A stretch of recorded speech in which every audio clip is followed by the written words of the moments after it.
લખીને આપણને આપ્યો અને એમાં જેમ શિક્ષાપત્રીમાં મહારાજે લખ્યું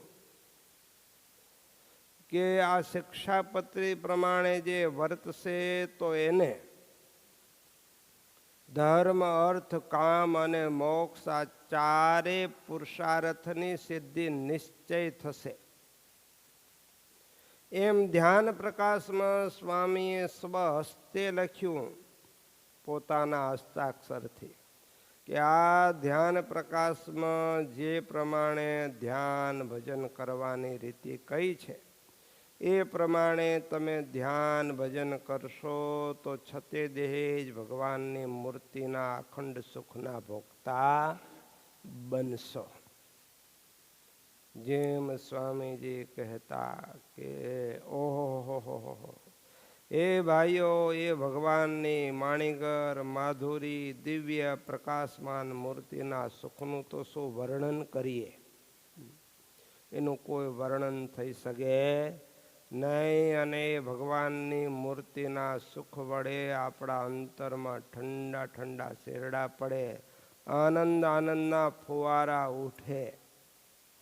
પણ હવે એવું નથી થતું. ચાલો સ્વામીજી તો કહે છે કે આવું ધ્યાન કરો ભજન કરો આવું સુખ આવે, પણ આપણને નથી થતું ને એના બદલે ઉલટું થાય છે. ભગવાનનું ધ્યાન કરવા બેસીએ અને મહારાજ કે જેમ સમુદ્રમાં મોટા મોટા તરંગો ઉઠે એમ ભૂંડા ઘાટ ઉઠવા માંડે તો શું કરવું? ધ્યાન મૂકી દેવું? એટલા સમય પડતું પડ્યું મૂકવાનું છે, ત્યારે પછી ધ્યાન કરવાનો આગ્રહ રાખવો નહીં. ત્યારે પછી એમ ધારું કે ઊંડા શ્વાસે ભજન કરીને આમ મનને સ્થિર કરવું, એમ થાય નહીં. તો એના માટેનો જુદો ઉપાય બતાવ્યો મહારાજ કે એવા મોટા મોટા તરંગો ઉઠે તો પણ મૂંઝાવાની જરૂર નથી. પોતાની જાતને પાપી માનવાની પણ જરૂર નથી. હું તો આ દેહ ઇન્દ્રિયો અંતઃકરણ થકી જુદો છું, આત્મા છું. આ બધા તો મારા અનાદિ કાળના વેરી છે, આ બધા મારા અંતઃશત્રુઓ છે. તો એનાથી સાવધાન રહેવું. અને ભૂંડા ઘાટ ઉઠે તો પણ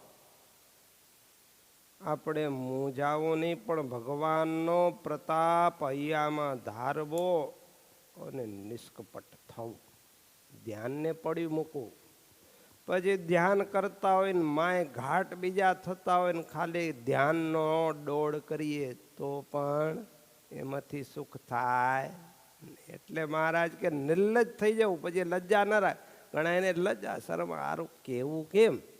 આપણે ભગવાનના મોટા ભગત કહેવાઈએ, સાધુ કહેવાઈએ, આપણે ધ્યાન કરીએ ને ભજન કરીએ પછી આવી રીતે આપણે કે મને ભૂંડા ઘાટ ઉઠે છે નિર્લજ થઈને તાળી પાડી અને સ્વામિનારાયણ સ્વામિનારાયણ એમ ભજન કરવું ઊંચે સ્વરે. હા, જીભે કરીને ઊંચે સ્વરે. પછી એમાં પછી જે 3 પ્રકારનું ભજન કયું, એક તો જીભમાં થાય, બીજું કંઠમાં થાય ને બીજું નાભીમાંથી શ્વાસમાંથી થાય. કંઠે ના લે હોઠે ના લે, પણ એ ભજન શ્રેષ્ઠ છે. પણ એ સમયે આ શ્રેષ્ઠ ભજન ન થાય. તો એ સમયે આપણે મહારાજ કે જીભે કરીને ઊંચે સ્વરે નિર્લજ થઈ તાળી વજાડી સ્વામિનારાયણ સ્વામિનારાયણ ભજન કરવું. આ એ આકરું છે. માણસને લજ્જા આવે, હું કેમ આમ કરું, મારી પોલું ગાડી થઈ જશે, મહેલા ગુણ મહાદેવજી જાણે.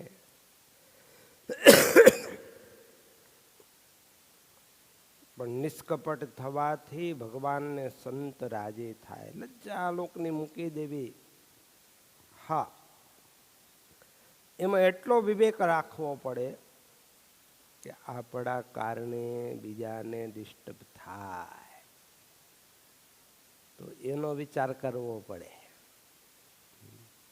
મંડળમાં હોય, સંતોના મંડળમાં હોય, બીજા સંતો ધ્યાન ભજન કરતા હોય, રાત્રિનો સમય હોય, કોઈ સૂતા હોય, અને પછી તમે ધ્યાન કરો ને તમને બુંડા કાટ ઉઠે ને પછી તમે તાળી વગાડીને ઊંચે સ્વરે નિર્લજ થઈને કરો, બીજા બધાની ઊંઘ બગડે, ધ્યાનમાં વિક્ષેપ થાય. બીજું તો એનો પણ વિવેક જોઈએ પાછો.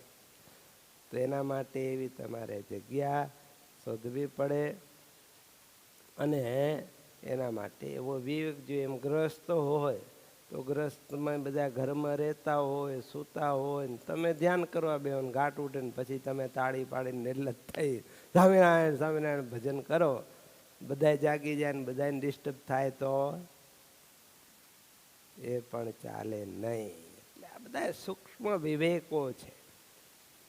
પણ એના માટે તમારે આવું મંદિર હોય, કોઈ એવી એકાંત જગ્યા હોય કે પછી ભલે ને એ સમયે કોઈ ધ્યાન ન કરતા હોય ને બીજો કોઈ ડિસ્ટર્બ ન થતા હોય ને સૂતા ન હોય ને એવી પરિસ્થિતિમાં તમે એવી જગ્યામાં તમે નિર્લજ થઈને કરો તો વાંધો નહીં. પણ બીજાને જો આપણા કારણે ડિસ્ટર્બ થતો હોય તો વિચારવું. તો તે સમયે આપણે શું કરવું? તો ભગવાનની પ્રાર્થના કરવી. હે ભગવાન, હે દીનબંધો, તમે મને કહ્યું છે લોયાના છઠ્ઠા વચનામૃતમાં, આપે મને આવો ભૂંડા ઘાટ ટાળવાનો ઉપાય બતાવ્યો છે. મારે કપટ નથી રાખવું, મારે નિર્લજ્જા નથી, નિર્લજ થઈને તાળી વજાડીને સ્વામિનારાયણ સ્વામિનારાયણ ભજન કરવું છે. પણ અત્યારની જે મારી પરિસ્થિતિ છે એ પ્રમાણે હું અહીંયા એમ કરી શકું એમ નથી. તો પ્રભુ તમે હે દયાળુ, હે દીનબંધો, મારી આના થકી રક્ષા કરો. ને એ સમયે પછી એકદમ સ્પીડમાં નામ લેવું, અંદર અંદર એટલા સ્પીડમાં નામ લેવું એટલે ઘાટ વિરામ પામી જાય. બની શકે તો નિર્લજ થઈને થાય તો અતિ ઉત્તમ જ છે ને એ જ કરવું જોઈએ. પણ જો આપણા કારણે પછી બીજાને આ બધી મુસીબતો ઊભી થતી હોય તો એનો આપણે રસ્તો કરી લેવો પડે.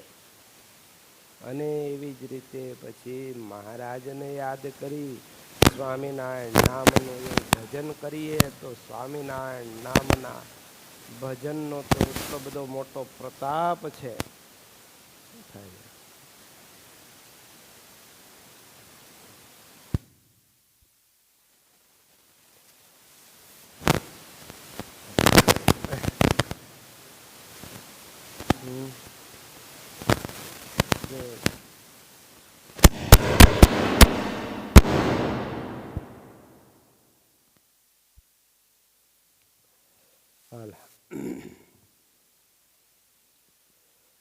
તો સ્વામિનારાયણના ભજનનો, ભગવાનના ભજનનો એટલો બધો પ્રતાપ છે કે ભજનના પ્રતાપે ગમે એવા દોષ હોય, ગમે એવા ભૂંડા ઘાટ હોય, બધા ટળી જાય છે. એ ભગવાનનું નામ છે એ કળિયુગના દોષોને કાપવાની કુહાડી રૂપે છે. માટે ભગવાનનું એવું ભજન, સ્વામિનારાયણ નામનું ભજનથી શું થાય? સ્વામી કે કાળા નાગનું ઝેર ઉતરી જાય ને જીવ એટલું જ નહીં પણ અનાદિકાળનું વિષયનું ઝેર જે જીવને લાગ્યું છે એ પણ ઉતરી જાય ને જીવ બ્રહ્મરૂપ થઈ જાય. વિષય બધા ઉડી જાય.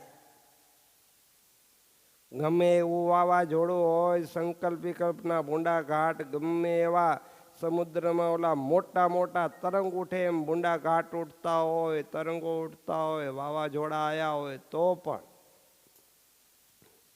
એ ભગવાનના ભજનના પ્રતાપે એ બધા વાવાઝોડા ટળી જાય, તરંગો સમી જાય અને મન શાંત થઈ જાય ને વળી પાછું ભગવાનનું ધ્યાન થવા લાગે. પણ ત્યારે પછી ધ્યાનનો આગ્રહ ન રાખતા આ રીતે મહારાજ કે ધ્યાનમાંથી ઉઠી ઊભા થવું, નિર્લજ થવું અને એ રીતે તાળી વજાડી સ્વામિનારાયણ સ્વામિનારાયણ ભજન કરવું.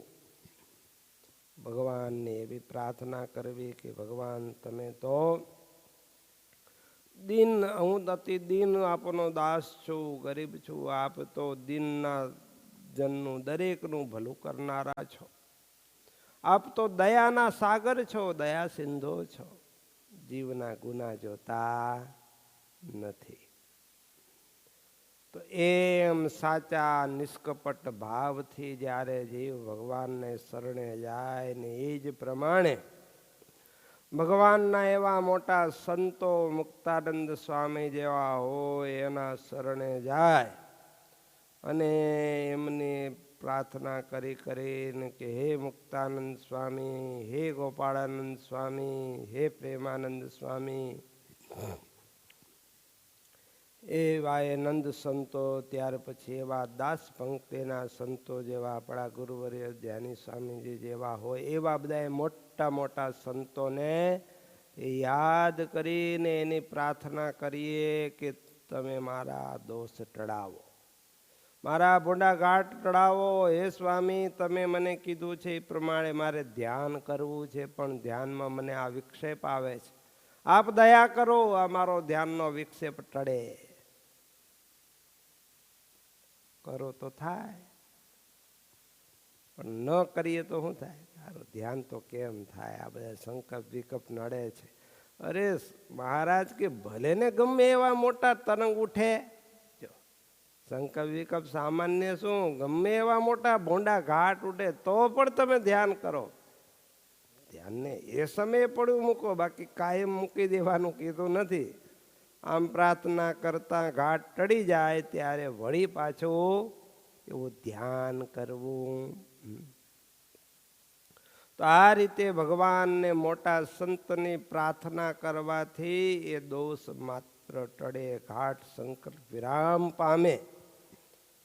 આવો ઉપાય બતાવી દીધો. અને મહારાજ કે એ રીતે કરે તો એના ઘાટ સર્વે ટળી જાય, નિરાંત થાય. પણ એ વિના બીજો એવો ઘાટ ટાળ્યાનો ઉપાય નથી. લ્યો, હજી ઘણા તો આવું થાય તો શું કરે, મૂંઝાય તો ઉપવાસ કરવા માંડે, ઠા મૂકા, તપ કરે ને આ કરે, પણ એમ કાંઈ થાય નહીં. એ તો જે તાળું જે ચાવીથી ખુલે એનાથી જ ખુલે. પછી કોષ લઈને મંડો તો એ ન થાય. આવું થાય ઘણી વાર. મુમુક્ષુ હોય, ગુરુવર્ય ધ્યાની સ્વામીજી ઘણી વાર સંતો બધો સંસાર મૂકી ત્યાગ કરીને આવ્યા ભગવાનનું ભજન કરવા, પણ કંઈક દોષો અંદર ડોક્યું કરે, ઘાટ સંકલ્પ પીડે એટલે મૂંઝાય ને પછી આકરા વ્રત કરવા માંડે ને આમ કરી નાખું, તપ કરવા માંડે ને પછી સ્વામીને પાછા ગુરુને પૂછ્યા વગર કરવા પોતાની રીતે મંડી પડે. એટલે પછી સ્વામીજી બોલાવે, શું છે આપણે તાળું હોય, તાળું કે ચાવીથી ખુલે કે કોષથી ખોલાય કે? ચાવીથી ખુલે, કોષથી ન ખુલે. આમ કરવાથી નહીં થાય, ઉલટાના મૂંઝાશો, વધારે તકલીફ થશે. માટે આમ કરો, અમે કહીએ એમ કરો તો સુખી થશો.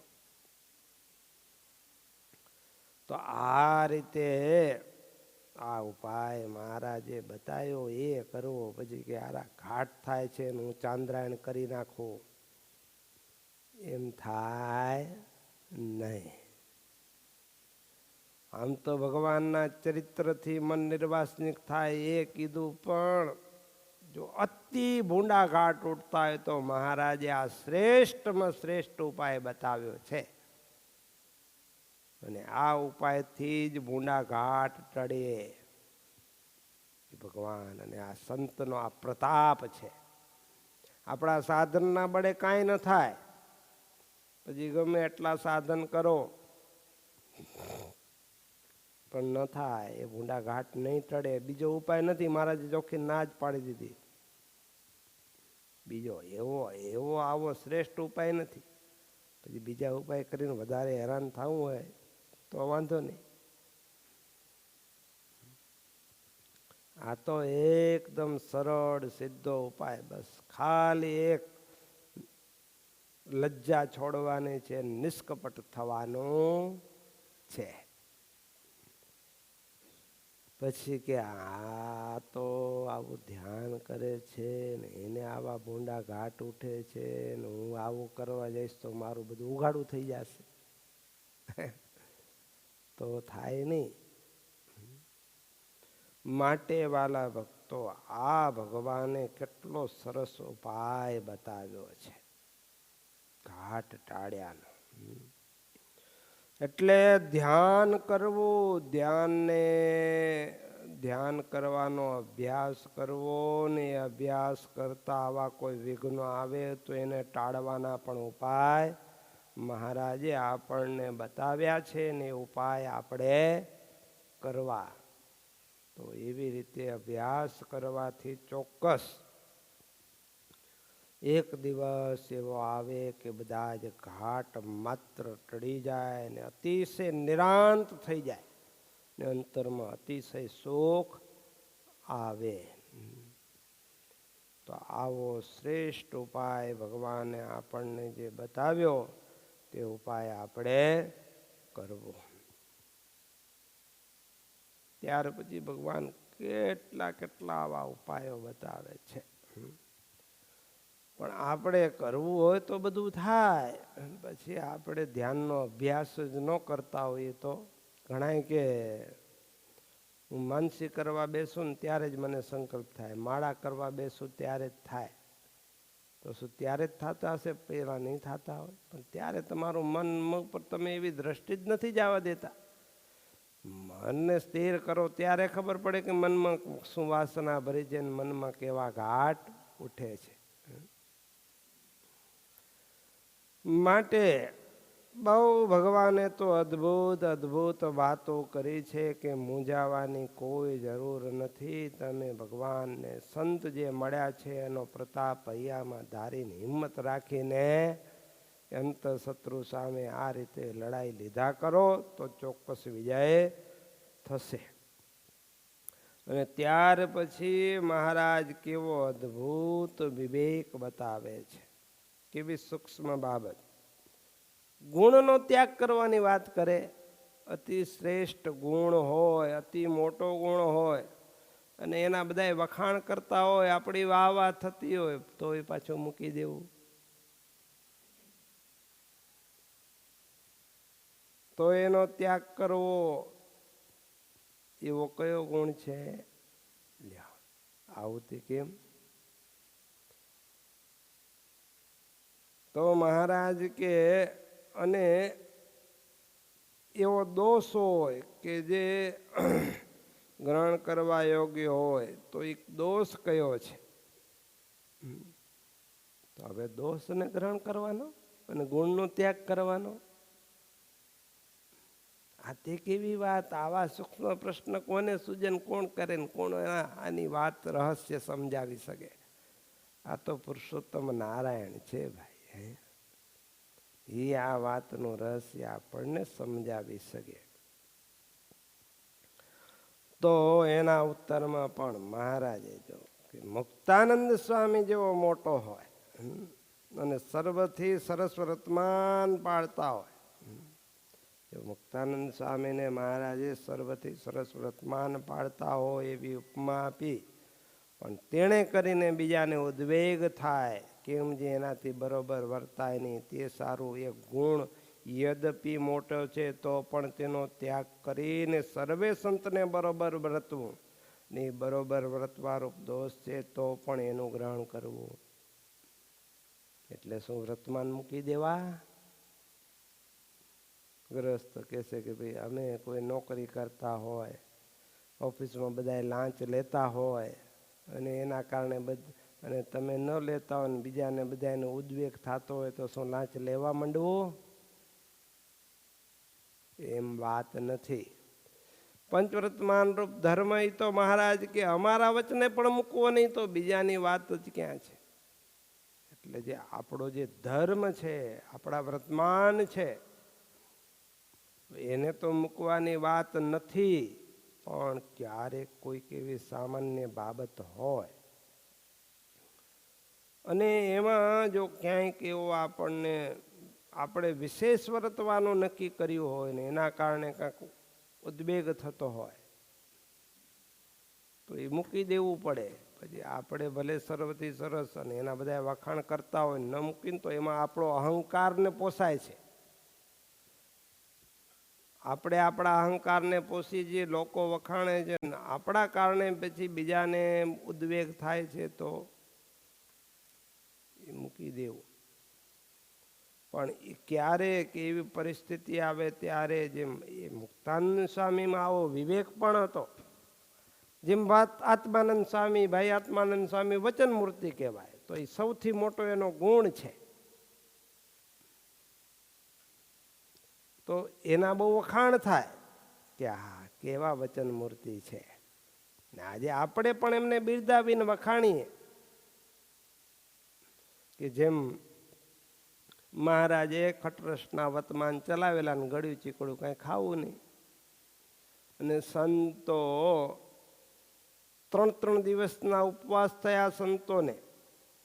ભાઈ આત્માનંદ સ્વામી ને મુક્તાનંદ સ્વામી 2 મોટેરા સંતો, એની સાથે બીજા 50 સંતોનું મંડળ મહારાજે સત્સંગમાં વિચરણ કરવા મોકલ્યો.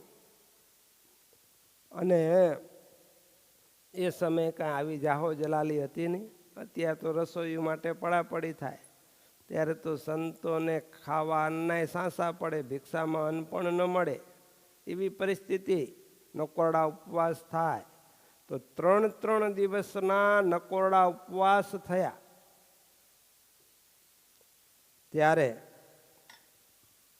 ચોથે દિવસે એક કોક ભૂદેવ બ્રાહ્મણ ભક્ત સારો સજ્જન મળ્યો ને એણે સંતોને જોઈને ભોજન માટે આમંત્રણ આપ્યું.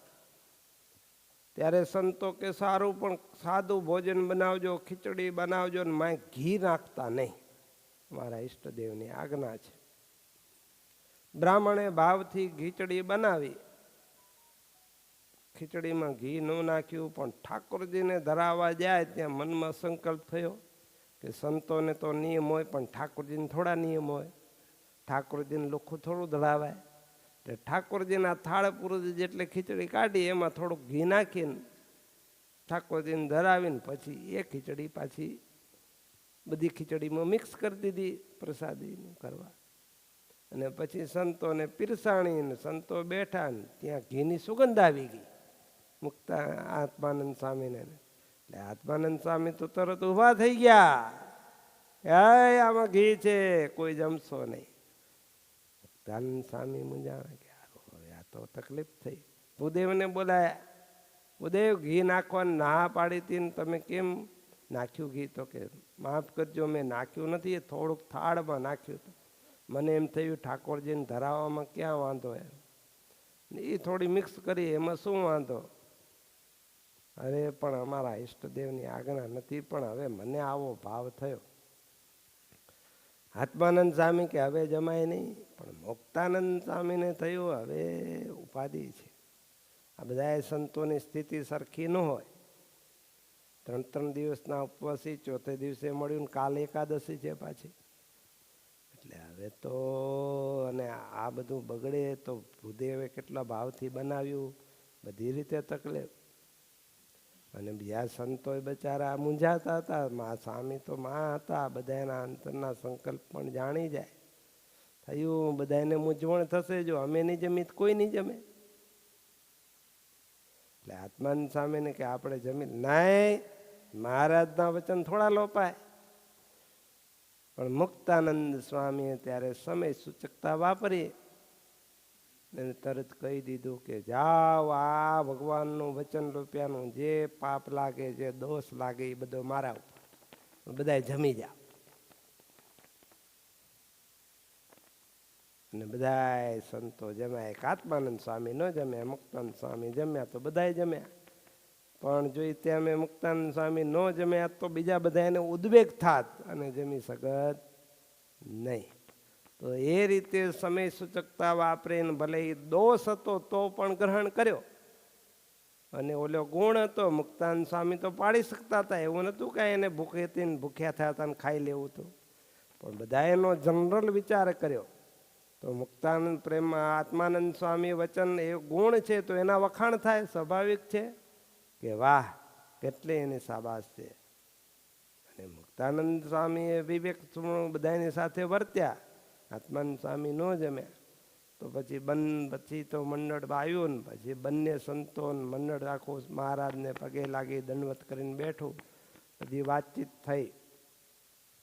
તો પછી મહારાજે આત્માનંદ સ્વામીના વખાણ કર્યા ગુણના કે સરસ, પણ મુક્તાનંદ સ્વામી એનાથી એ શ્રેષ્ઠ છે.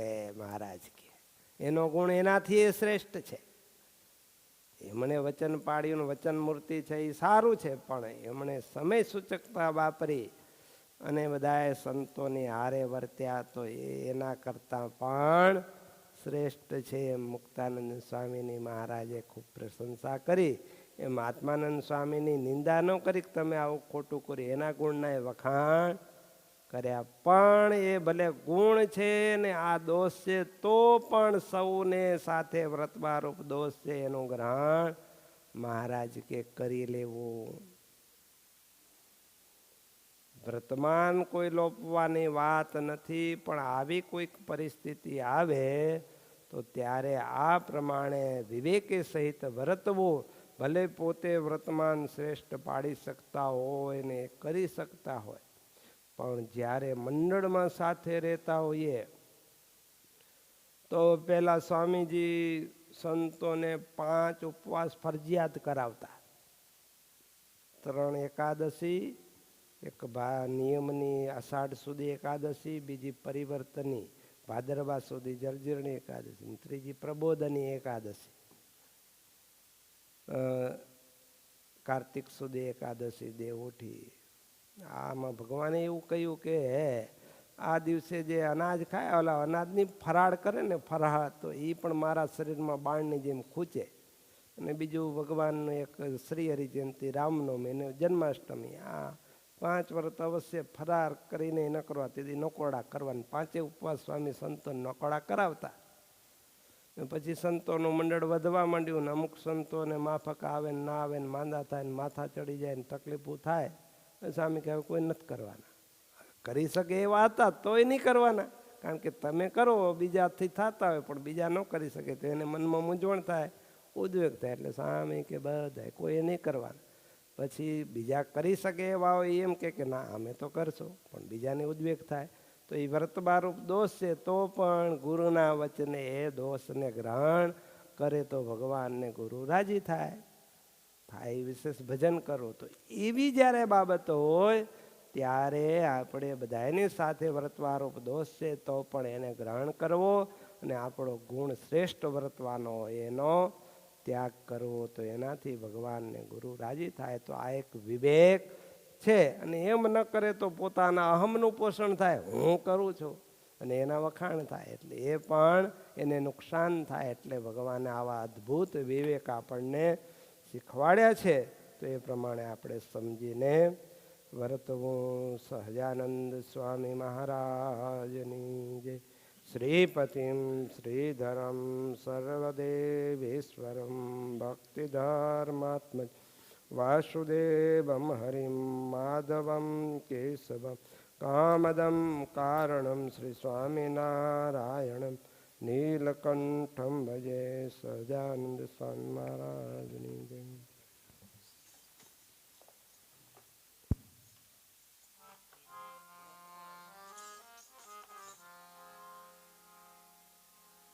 પાના નંબર 141.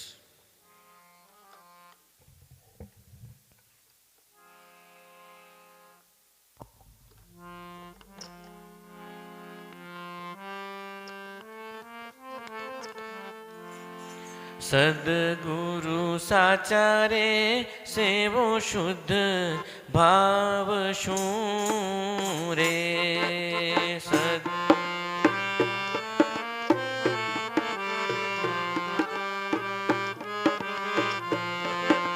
સદગુરુ સાચા રે સેવો શુદ્ધ ભાવ શું રે.